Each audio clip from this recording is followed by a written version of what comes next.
Pessoal, nós paramos, foi exatamente... Vocês estão vendo a minha tela aí, não é?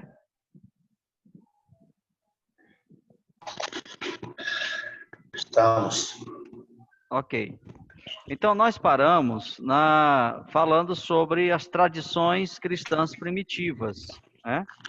E nós falamos aqui também que o apóstolo Paulo, ele usou, né, em suas cartas, nós encontramos material de tradição cristã, né? Paulo utiliza esse material, até como disse aqui o Carson, para estabelecer uma base comum, né, com seus leitores e mostrar para os seus leitores que ele, né, Paulo, aceitava o ensino cristão primitivo em geral.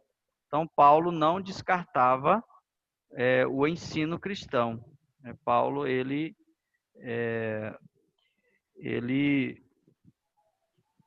de certa forma, aceitava, né, como um ensino legítimo, né? Então, a tradição cristã, ela não pode ser descartada, né? Então, e é isso que Paulo está dizendo. Aqui em Filipenses, capítulo 2, do 6 ao 11, nós temos lá um hino, né? Um hino cristão que era utilizado geralmente nas reuniões, e Paulo utiliza esse hino na sua carta, até mesmo para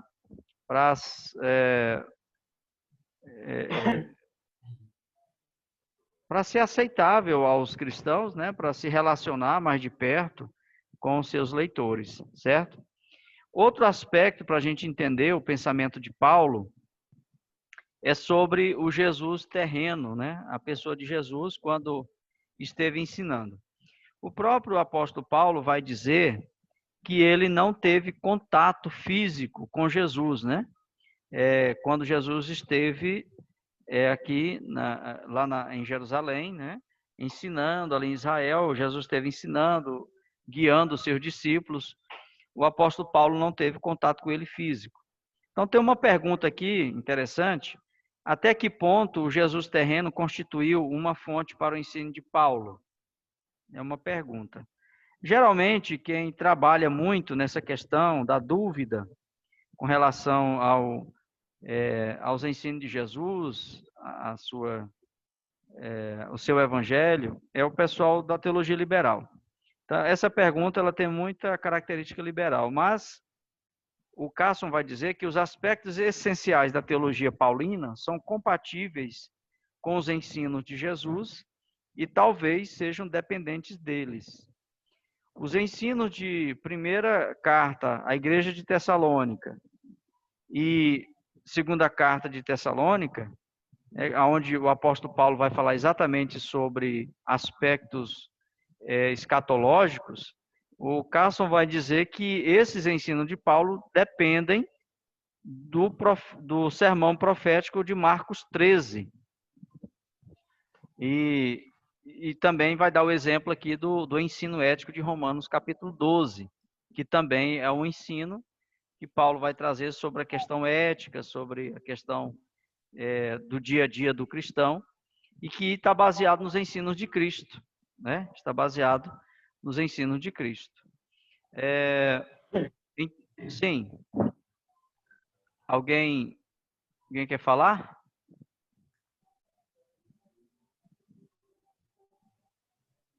Posso continuar?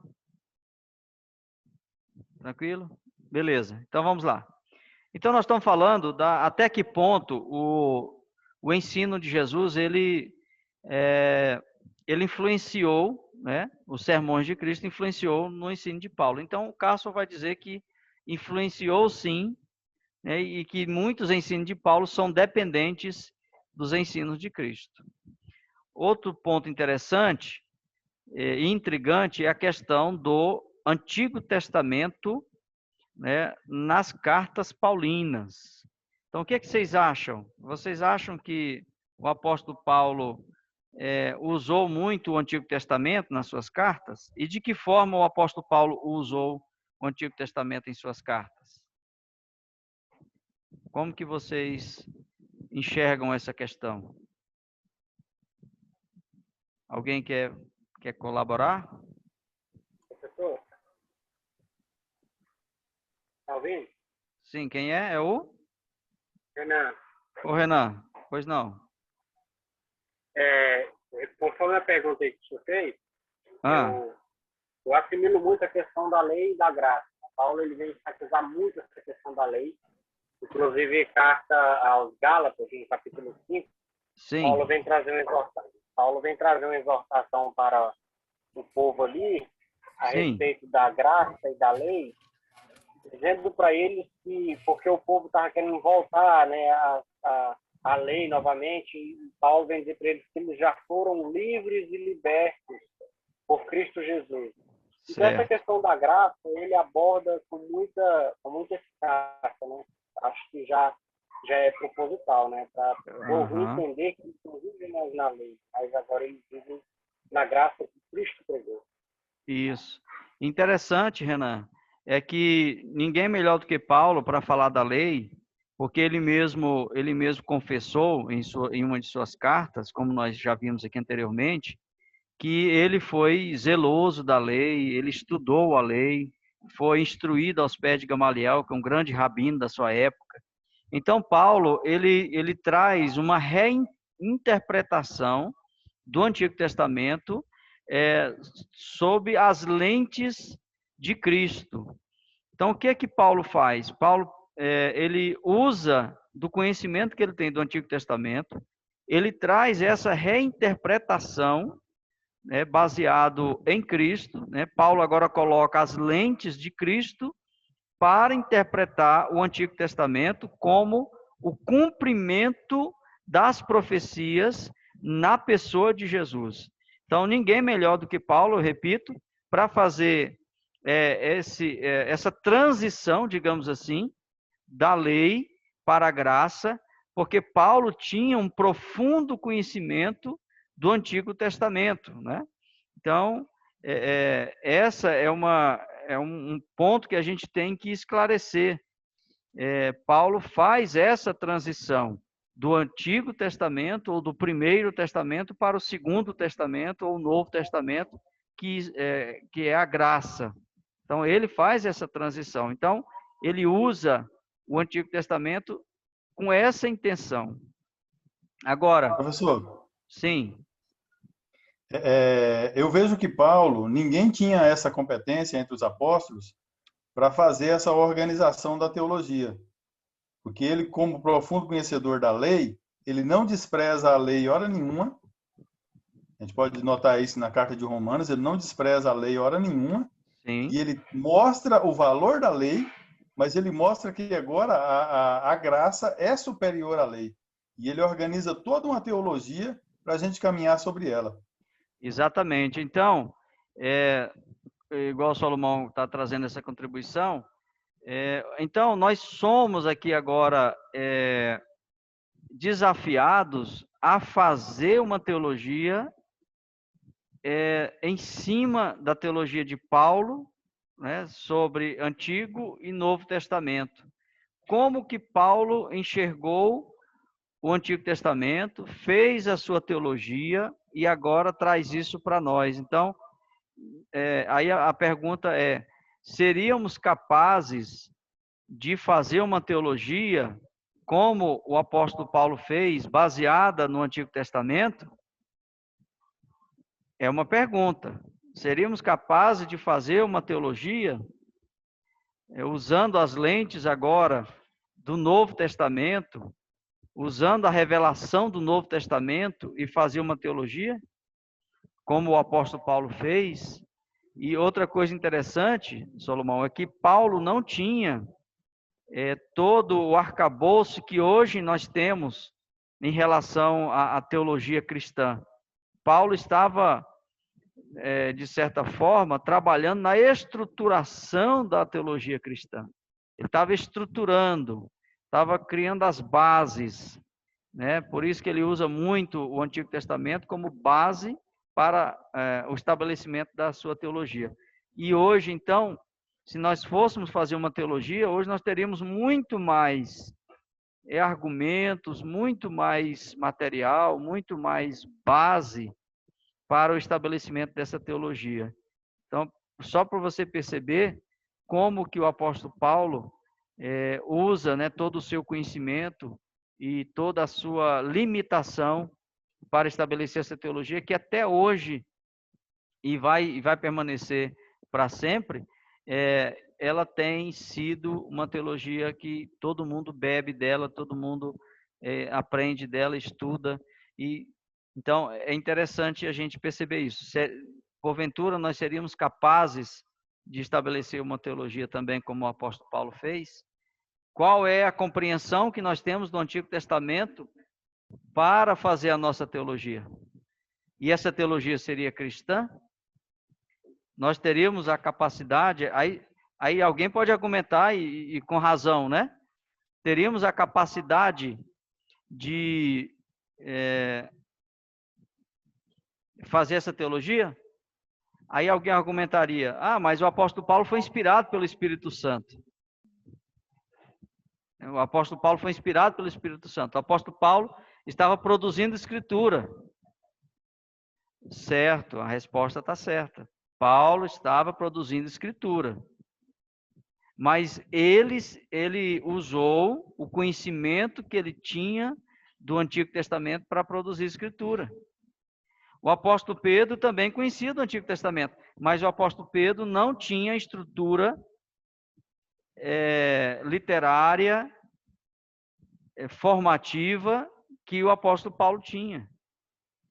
Então, por isso, é importante o estudo, né? E quanto mais a gente entende essas coisas, mais a gente tem que dar importância para o estudo dentro do reino de Deus, porque quanto mais a gente estuda, quanto mais a gente se capacita de ciência e de conhecimento, mais nós temos a possibilidade de sermos usados nas mãos de Deus como instrumento para o próprio reino de Deus. O que é que vocês acham? Tem sentido o que eu estou falando? Por que, Alexandre, que tem sentido o que eu estou falando?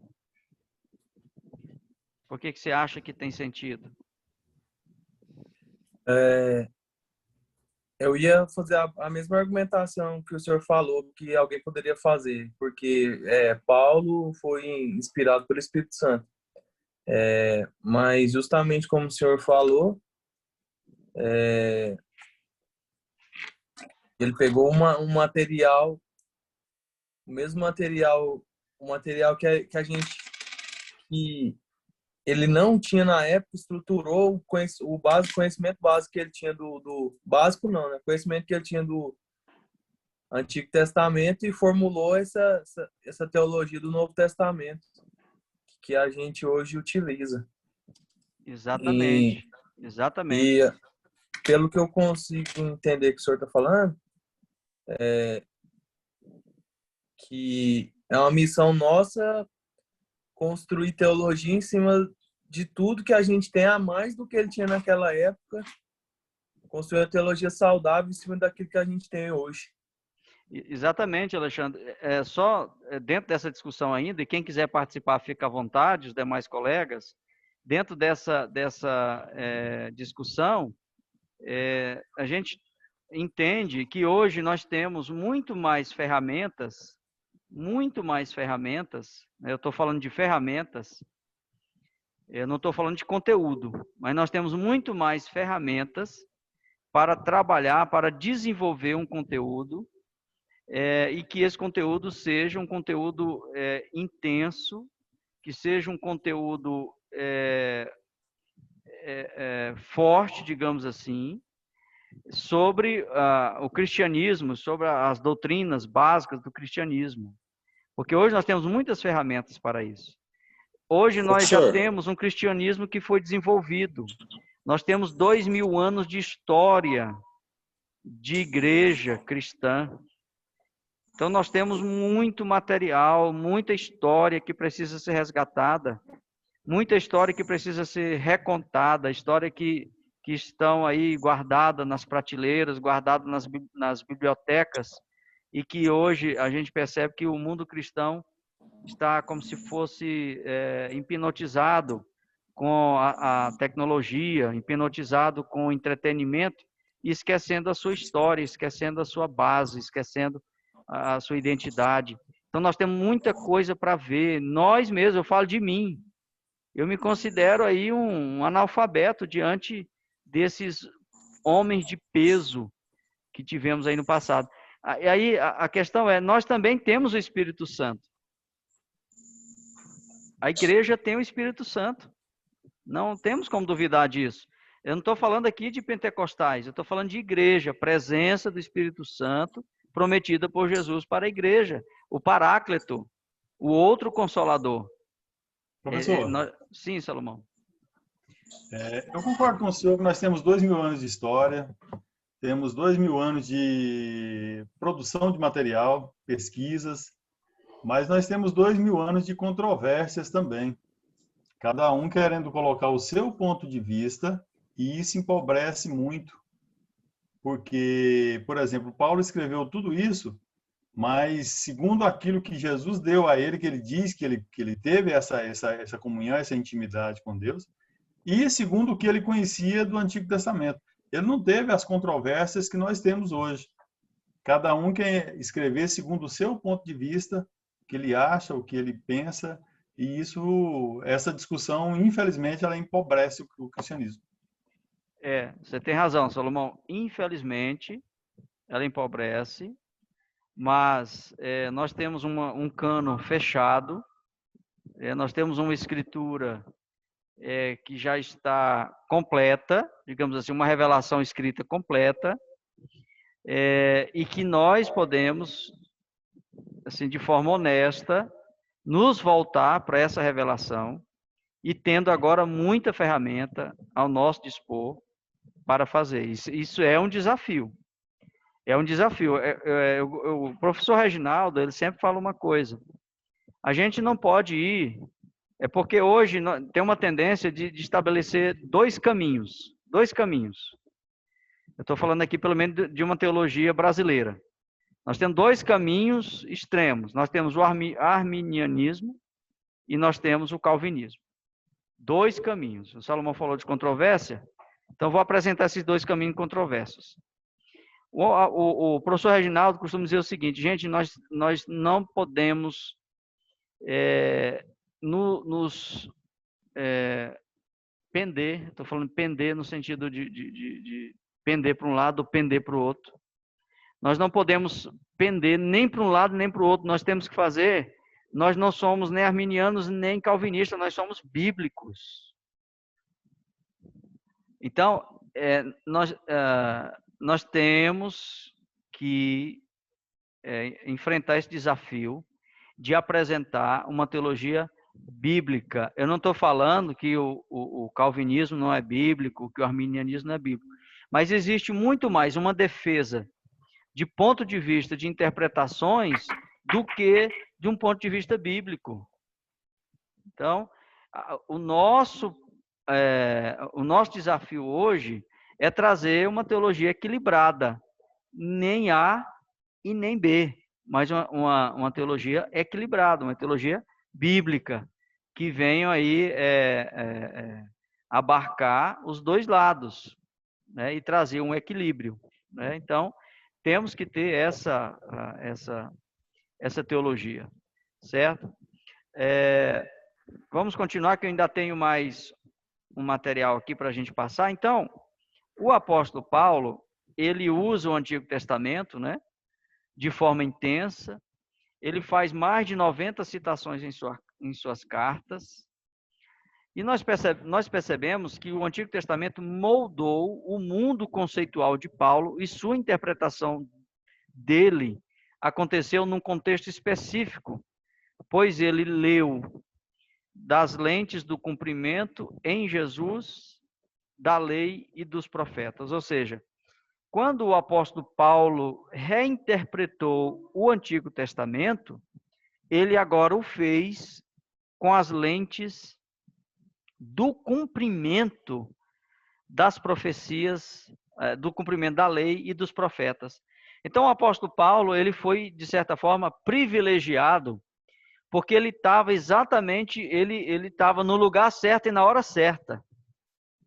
Ele estava exatamente no momento do cumprimento da lei e dos profetas. E ele percebeu isso na pessoa de Jesus.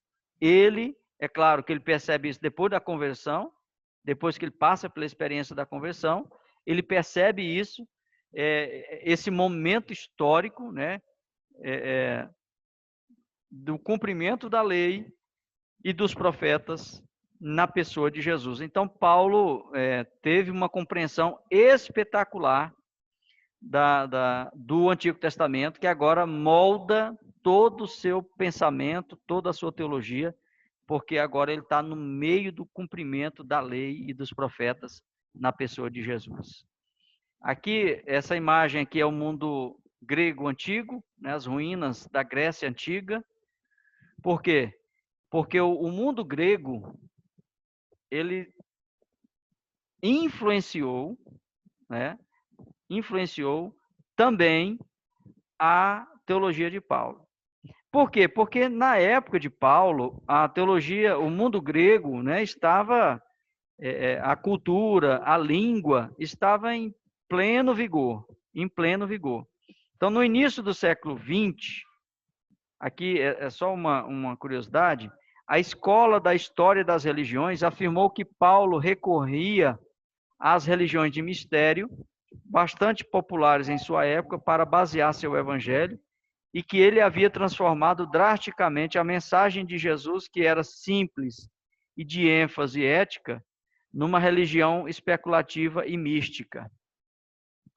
Bem, diante dessa frase aqui, desse texto, você já começa a perceber que aqui nós temos um texto bastante liberal. Bastante liberal. E o Carson vai trazer isso aqui no seu livro para mostrar que no começo do século XX, e aí nós temos aqui o Bultmann, né, que é um dos liberais do século XX, que vai dizer que o apóstolo Paulo usou das religiões de mistério para estabelecer, né, o seu evangelho. Por falar em religião de mistério, alguém lembra de alguma coisa do semestre passado, da disciplina que nós estudamos, dos evangelhos? O que é religião de mistério, nesse sentido? O que são as religiões de mistério e como que elas, de certa forma, as pessoas acham que elas foram as influenciadoras do evangelho do Novo Testamento? Quem lembra disso?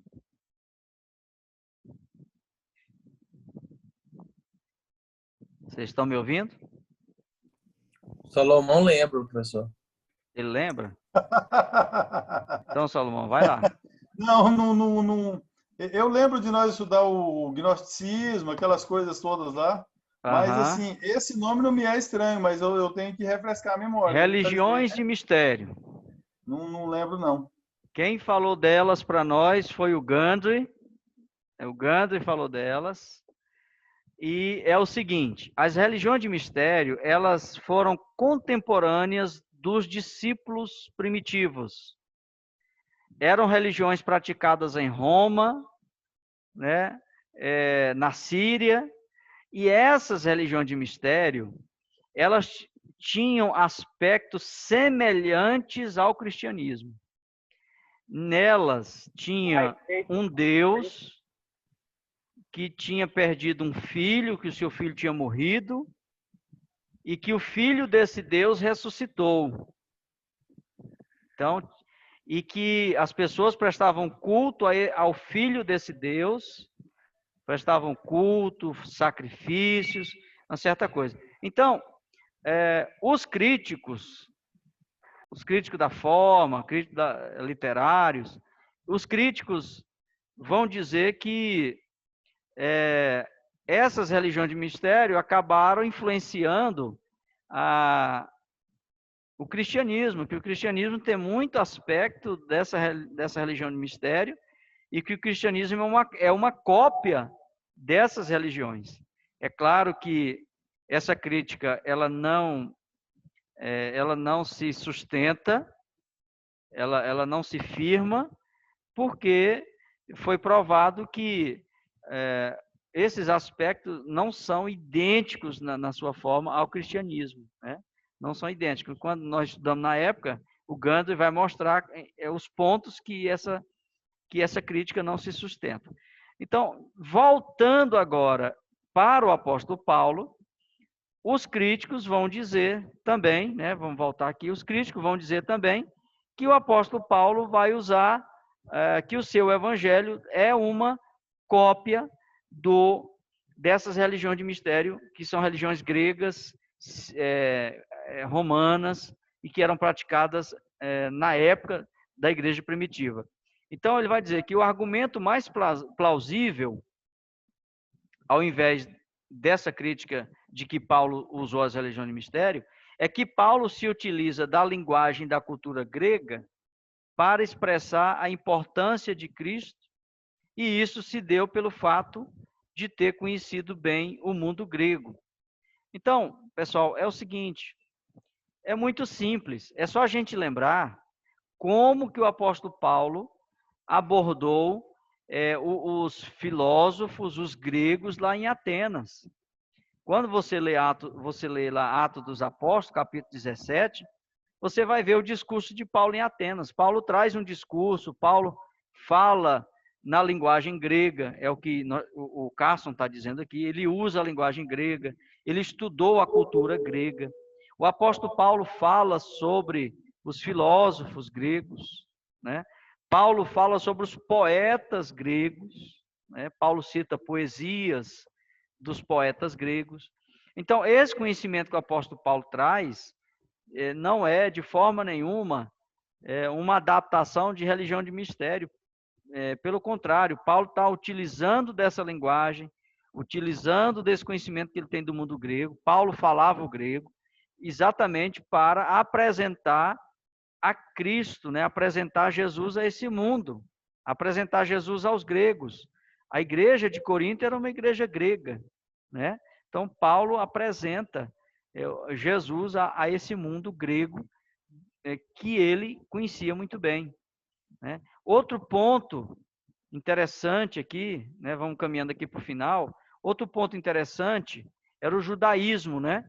Paulo, como nós falamos, ele era hebreu, né? Ele era um judeu de nascimento, um judeu legítimo, e ele, pelo fato de ser judeu, pelo fato de ter...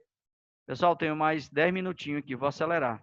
Pelo fato de ter sido educado em Jerusalém, então o judaísmo ajudou Paulo também na sua teologia, nós já vimos.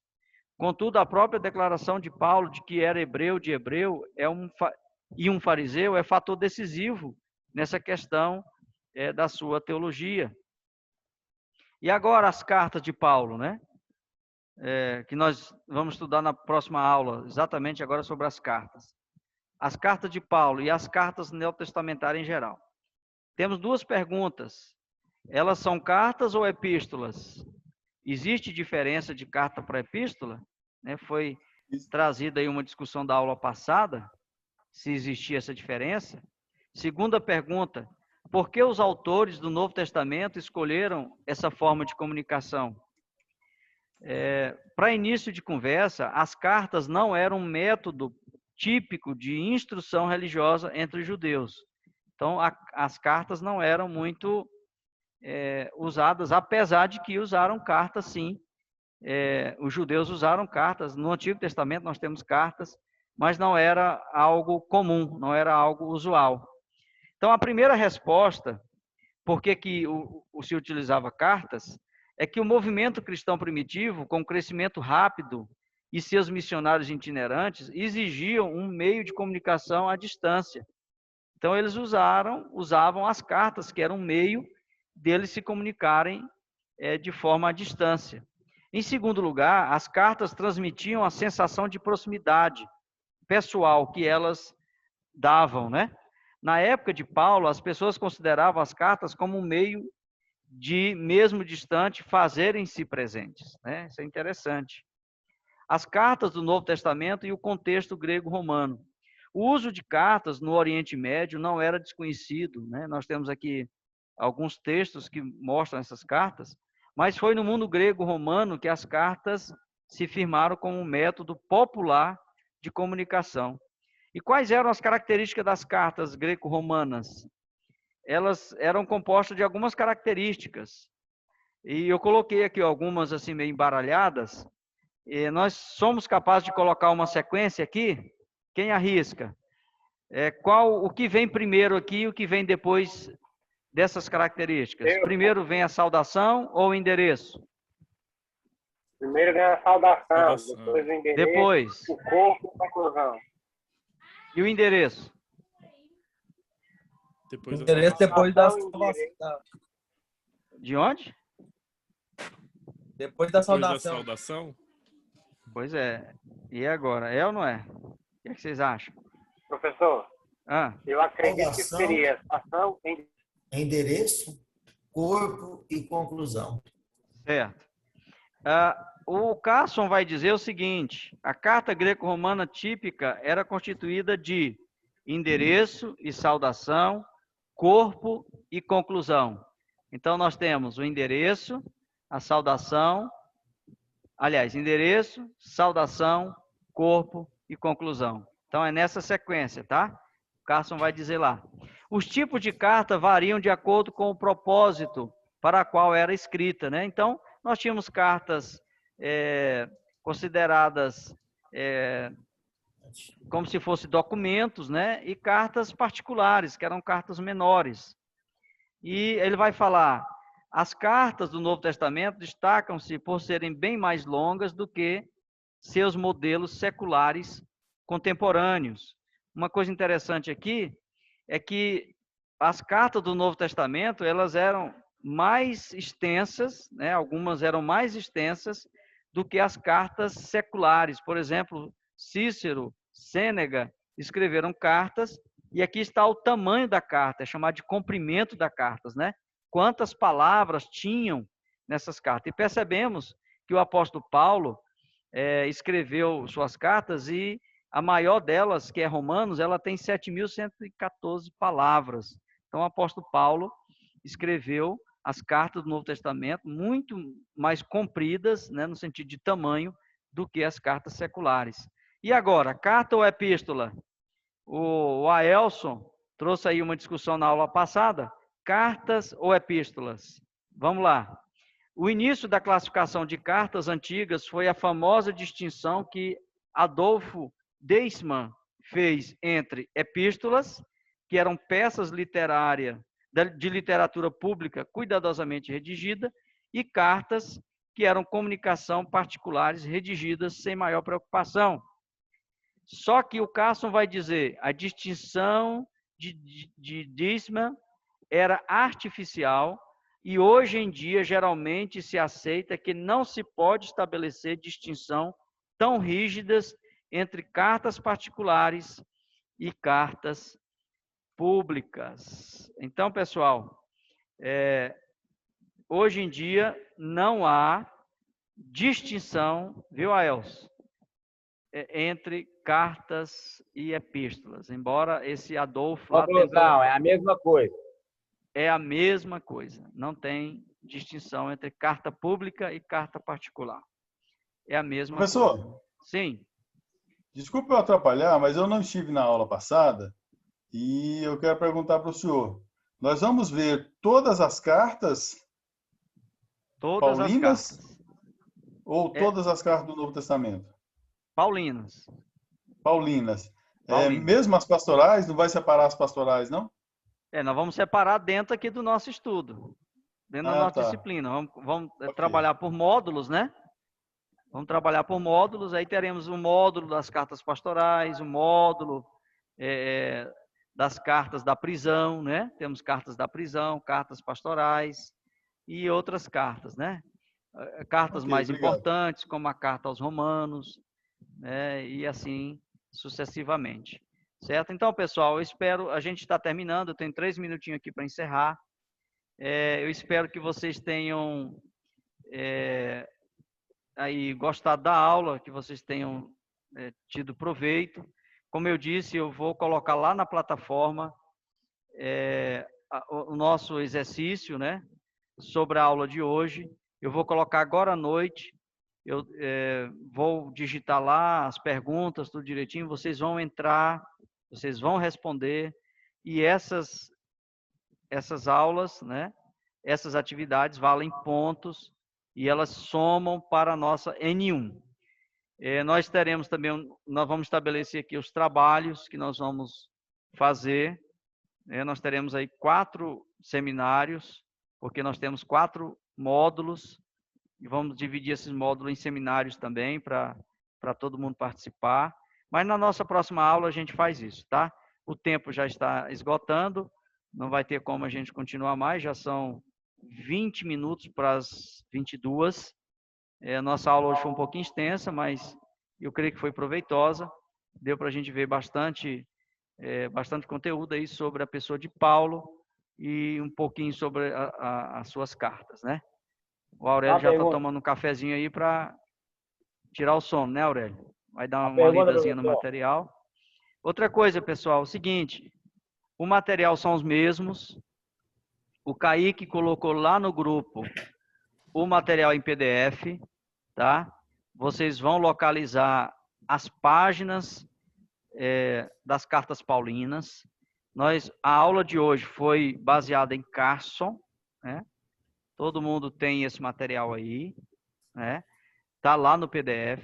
Dê uma lida, tá? Então, o exercício da aula de hoje, ele vai ser sobre a carreira missionária de Paulo. Está dentro da aula de hoje. Eu pulei essa parte desse capítulo exatamente para vocês fazerem, né? Vocês vão ler essa parte da vida de Paulo, que é a carreira dele, carreira missionária, e aí vocês vão fazer o trabalho que vai ser exigido lá na plataforma. Não deixem de fazer. Vocês sabem que essas atividades valem pontos, e na última hora tem muito neguinho que fica aí doidinho para resolver, para responder, e vai virar uma loucura. Então, qual que é o capítulo? É sobre as cartas paulinas, tá? Beleza. Eu não sei se vai dar tempo, aqui o tempo está acabando, mas olha lá. O Homem e Suas Epístolas, foi o que nós vimos hoje. Capítulo 7. Capítulo 7, página 241. Está terminando. Muito obrigado a todos. Tenham todos uma ótima noite, ótimo descanso. Aproveite a disciplina, leia o material.